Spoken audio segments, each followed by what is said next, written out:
ประตูให้แด่มือสั่นวันดีเพื่อนฝูงและเฒ่าแก่พร้อมพากันแห่ลูกเขยแม่เข้ามา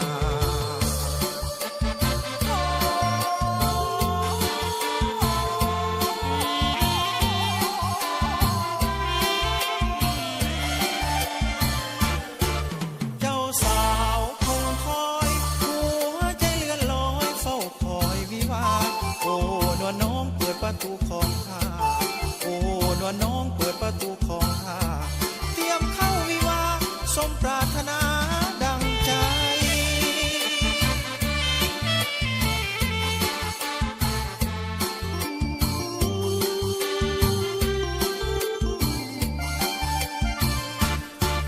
ข้าดองน้องแพงเงินบ่พอแต่น้องอย่าเสียใจได้กันแล้วจะหามาแทนให้ได้กันแล้วจะหามาแทนให้หากบ่พอเท่าใดแม่เฒ่าออกให้ก่อนเด้อกินก่อนหลังเนาะ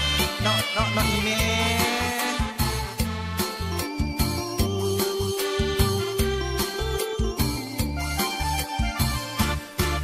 เจ้าบ่าวแต่งกายใส่เสื้อสีไผ่นุ่งเสื้อไหมเพียงแพ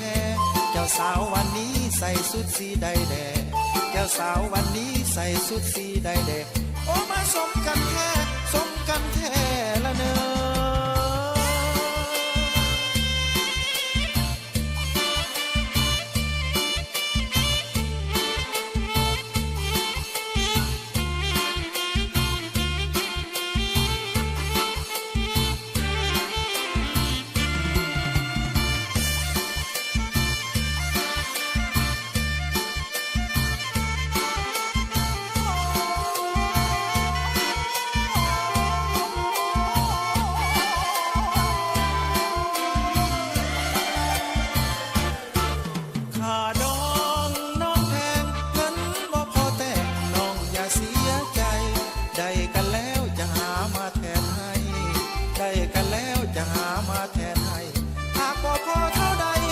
แม่เฒ่าออกให้ก่อนเด้อ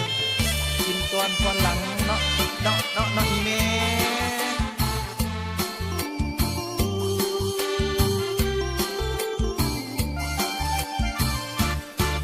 เจ้าบ่าวแต่งกายใส่เสื้อสีไผ่นุ่งเสื้อไหมเบียงแพเจ้าสาววันนี้ใส่สุดสีใดแดเจ้าสาววันนี้ใส่สุดสีใดแดโอ้มาสมกันแท้